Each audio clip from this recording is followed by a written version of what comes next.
I thought it was just a casual question. One of those polite, small-talk things you say to fill the silence at family gatherings. We were sitting in my grandparents' living room, surrounded by the chatter of relatives, plates of dessert half-finished on our laps. My grandpa, Henry Bennett, looked at me with that warm, mischievous smile of his and asked, "So, how's the apartment treating you, Olivia?" I smiled back, told him it was fine, the rent was a bit high but manageable, and the neighbors were nice enough. But as I spoke, he kept looking at me like he was waiting for me to say something more. Then he leaned forward slightly. "Do you think you'll stay there long?" he asked. I laughed. "Why? Planning to move in with me?" He chuckled, but there was something in his eyes, a twinkle I couldn't quite place. I had no idea that a simple question wasn't random at all. And that it would lead to a secret he'd been keeping from the entire family. A secret that would change everything.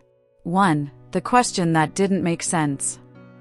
Olivia was still sipping her coffee when Grandpa leaned across the table with that warm but mischievous smile. "How's the apartment treating you?" he asked. Olivia blinked. "What apartment?" It was such a casual question, but it hit like a curveball. She'd been living in the same cramped studio for 3 years, nothing special, nothing new. Grandpa just nodded, as if she was playing coy. "You'll see," he said with a wink, turning back to his breakfast. From that moment, the question gnawed at her. Was Grandpa confusing her with someone else? Was he hinting at some plan?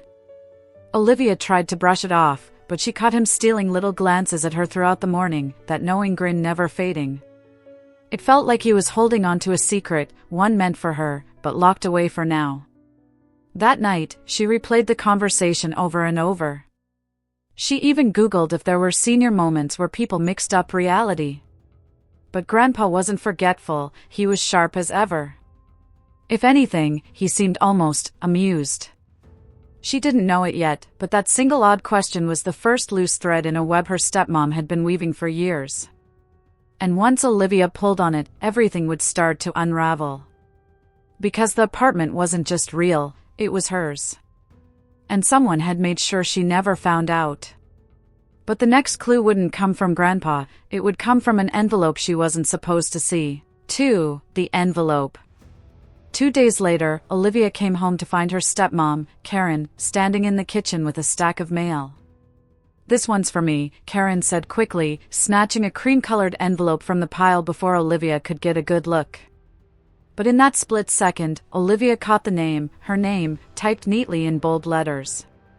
"Wait, that's mine," she said. Karen's tone sharpened. "It's nothing important. Just a mix-up." The conversation ended there, but Olivia's curiosity didn't. The envelope had the logo of a law firm embossed in the corner.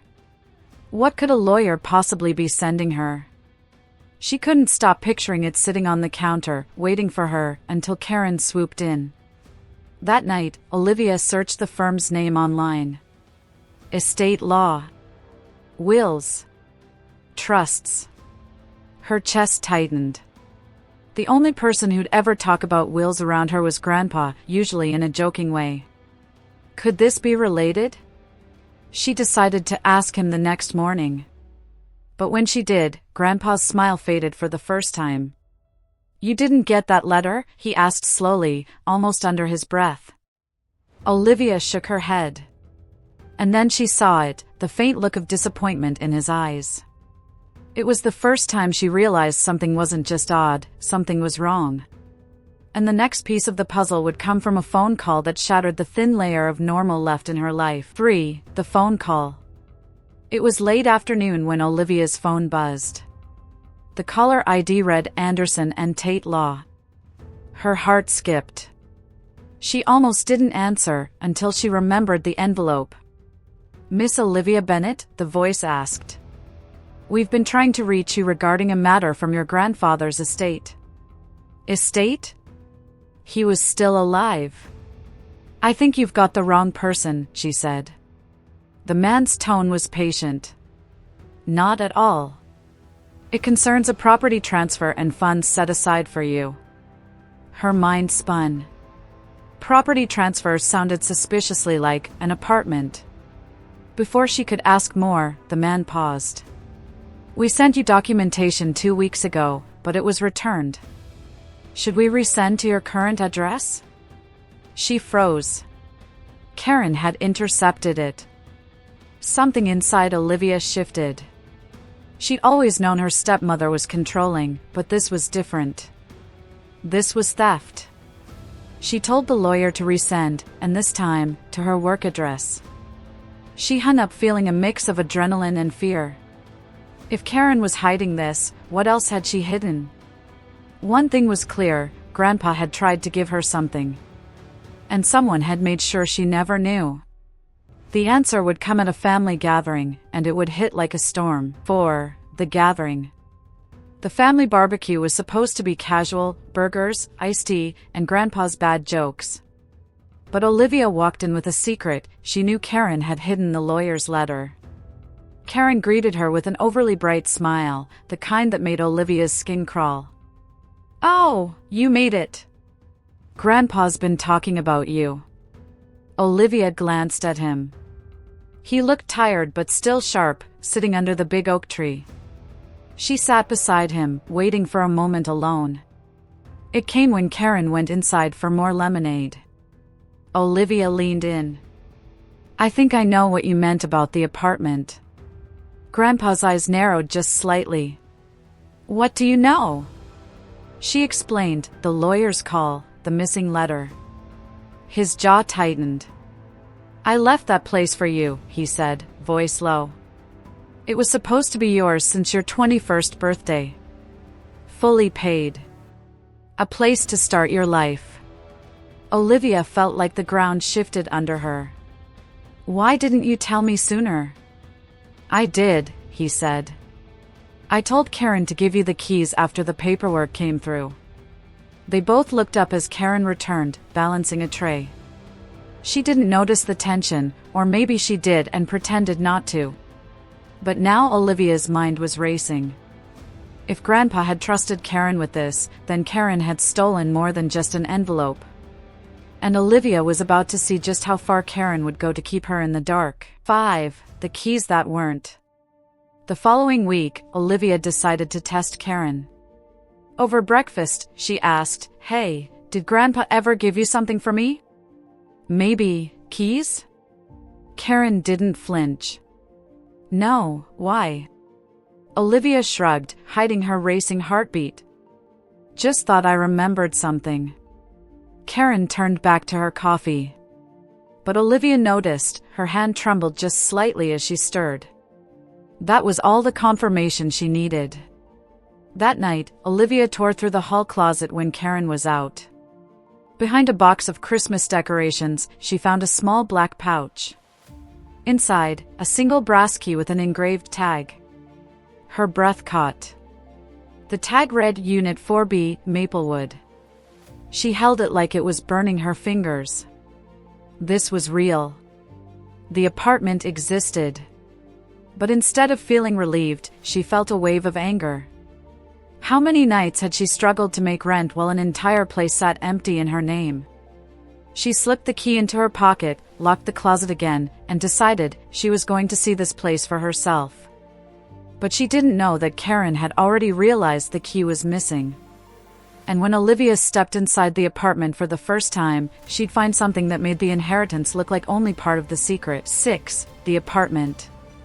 Olivia's hands shook as she slid the key into the lock of Unit 4B, Maplewood.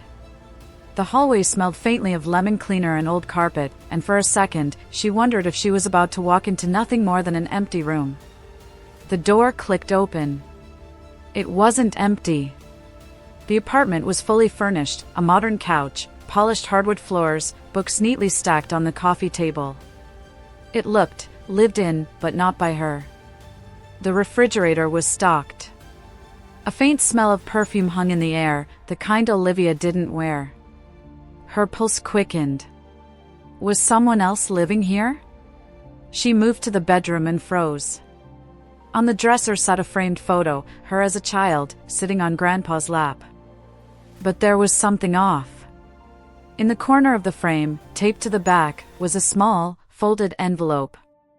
She ripped it off and opened it. Inside was a short note in Grandpa's handwriting. "If you're reading this, it means you found what's yours. But there's more you need to know. Don't trust everyone in the family." Before she could process it, she heard footsteps in the hallway. And when the doorknob began to turn, Olivia realized she wasn't alone in this inheritance mystery. 7. An unwanted visitor. The door swung open, and Olivia's breath caught. It wasn't Karen. It was Mark, her estranged uncle. She hadn't seen him in years, not since the fallout over the family business. "What are you doing here?" he asked, his tone sharp. "I could ask you the same thing," Olivia shot back, pocketing the note before he could see it. Mark smirked, leaning against the doorframe. "This place isn't yours, kid." "Never was." Her mind spun. Then why did Grandpa say otherwise? Mark stepped further in, his eyes scanning the room like he owned it. "You've got no idea what's going on, do you? That apartment, none of it's as simple as you think." Olivia's voice was steady, but her heart was pounding. "Then explain it." He just smiled, almost pitying her. "Some secrets keep you safe. Others, you'll wish you hadn't found them." And then, without another word, he walked out, leaving the door ajar. Olivia knew one thing for sure: Mark was hiding something just as big as Karen. And whatever it was tied to her grandfather's will. 8. The confrontation. Olivia didn't wait. She went straight to Grandpa's the next morning, the key and note burning a hole in her pocket. Karen opened the door, eyebrows raised. "Olivia, what a surprise. Is Grandpa here?" Karen hesitated, then stepped aside. Grandpa sat in the living room, looking tired but alert. Olivia didn't waste time. She placed the key and note on the table. "Why is Mark in my apartment?" Grandpa's face darkened. "He isn't supposed to be there." Karen crossed her arms. "You mean the apartment that was supposed to be sold to cover?" "Enough," Grandpa snapped, his voice suddenly sharp. "That apartment was left to Olivia, and I have the paperwork to prove it." Olivia looked between them, the truth dawning. This wasn't just about greed. This was about control. Karen had hidden the letter to keep Olivia dependent, and Mark had been using the apartment for his purposes. "Tell me everything," Olivia demanded. Grandpa leaned forward, his eyes locking on hers. "If you want the truth, you need to be at the lawyer's office tomorrow morning." 9. The will revealed. The next day, the lawyer's office felt colder than Olivia remembered. Grandpa sat beside her, Karen on the other side, Mark leaning against the wall like he owned the place. The lawyer opened a thick file and began to read. The apartment was indeed Olivia's, fully paid for, deed in her name. But that wasn't the shock. The will revealed something else: a second property, a lakeside cabin, left to Olivia under strict instructions that she was not to be told until she claimed the apartment. Karen's jaw tightened. Mark's smirk vanished. Olivia turned to them, her voice steady. "You both knew." Neither spoke. The lawyer continued, outlining that if anyone in the family tried to interfere, legal action would be taken. Grandpa had set safeguards in place. As they left the office, Grandpa gave Olivia a small smile. "I told you not to trust everyone. Now you know why." And as Olivia drove to see her new cabin, she realized this wasn't the end of the story. It was just the beginning. Because someone in the family still wasn't ready to let go of what was hers. So, my stepmom tried to hide my inheritance. My uncle tried to steal it. And my grandpa? He played the long game to protect me. But if there's one thing I've learned, when money's involved, family doesn't always mean loyalty. Now I have the apartment, the cabin, and more questions than answers. Because someone out there still isn't finished trying to take what's mine. And trust me, I'm ready for them. If you think this story's over, you're wrong. This is just the beginning.